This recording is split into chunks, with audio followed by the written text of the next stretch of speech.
Pandemi COVID-19 merusak tatanan semua sektor kehidupan, termasuk sektor government. Government dituntut untuk dapat melakukan adaptasi dan mampu melakukan inovasi sehingga layanan publik dapat berjalan secara maksimal. Pejabat pengawas harus memiliki kemampuan mengendalikan kegiatan pelayanan publik dengan mengedepankan perencanaan kegiatan, membuat rencana kerja anggaran yang tepat sasaran yang berorientasi terhadap manajemen mutu, pengawasan, pengendalian, serta mampu mengoptimalkan pemanfaatan teknologi informasi dan komunikasi. Dalam hal komunikasi publik, seorang pejabat pengawas harus memiliki kemampuan untuk menyampaikan pesan dan informasi terhadap banyak orang. Sehingga, seorang pejabat pengawas harus memiliki teknik public speaking, teknik presentasi, teknik menulis di media sosial, teknik berbicara di media massa, serta teknik media relation. Dalam hal komunikasi, kita harus mengedepankan komunikasi asertif. Komunikasi asertif merupakan gaya komunikasi yang tetap mengutarakan keinginannya, namun tetap memperhatikan kebutuhan dan perasaan orang lain. Salah satu elemen penting dalam komunikasi asertif adalah active listening. Maka seorang pejabat publik dapat memiliki kemampuan complaint handling, yaitu mengelola keluhan baik dari masyarakat, dari teman sejawat, maupun dari atasan dan bawahan. Dapat dilakukan dengan cara berkomunikasi yang tenang, mendengarkan dengan baik, memahami masalahnya, mencari tahu apa yang sebenarnya terjadi, dan menawarkan solusi.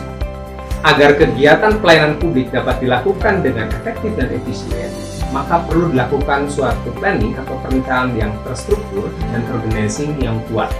Perencanaan kegiatan merupakan suatu proses penentuan tentang apa dan mengapa, melakukan sesuatu termasuk jadwal, serta sumber daya yang dibutuhkan seperti dana, tempat, sarana dan prasarana, standar, serta maklumat pelayanan.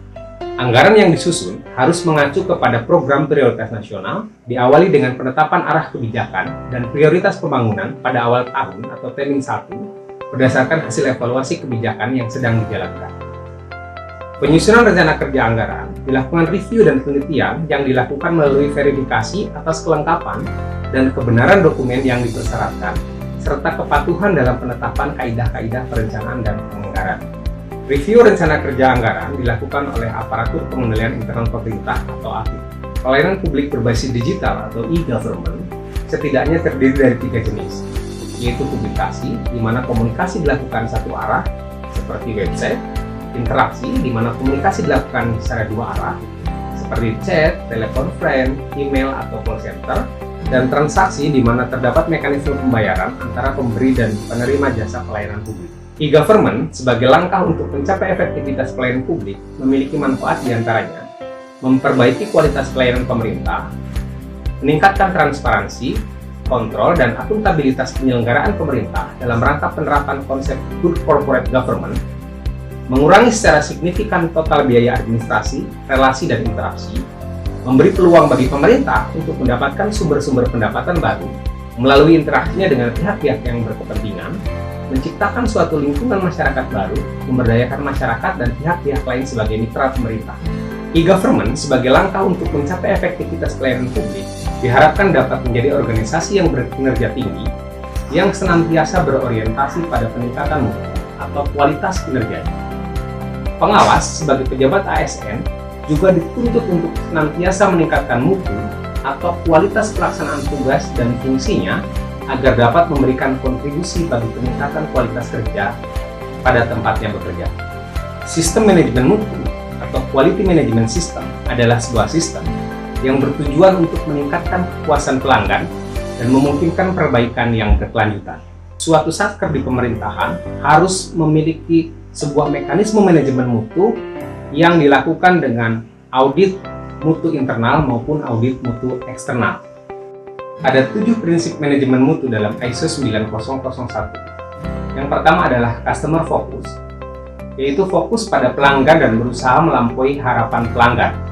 Yang kedua adalah leadership, di mana pemimpin dari semua tingkatan menyatukan tujuan dan menciptakan kondisi semua orang yang terlibat dalam mencapai sasaran organisasi.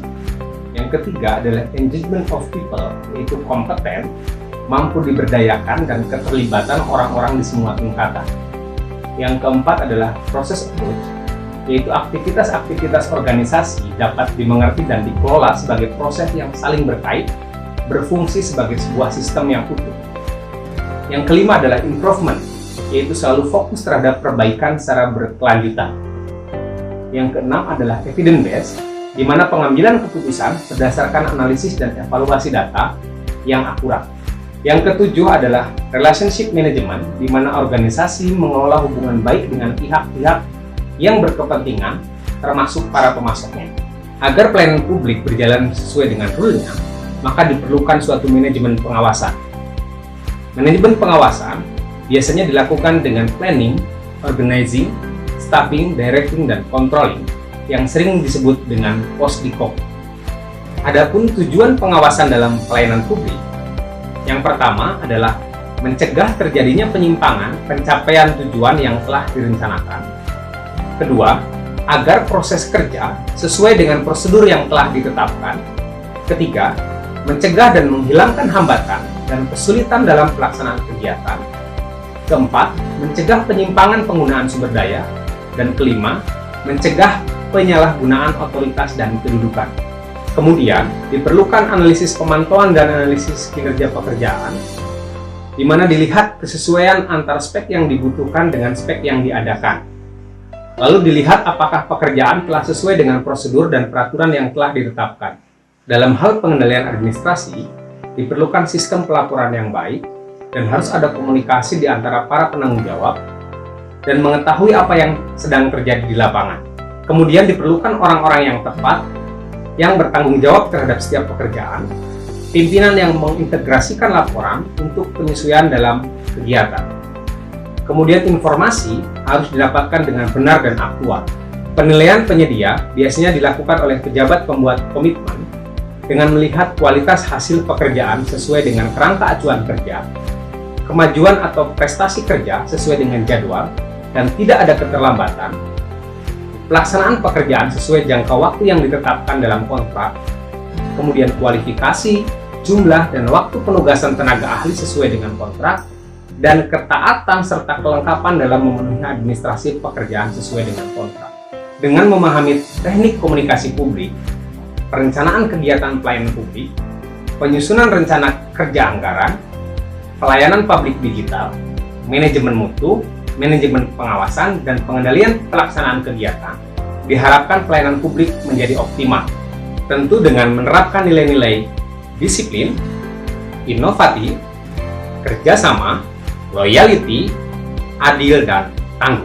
Saya Cecep Triwibowo, seruput kopinya.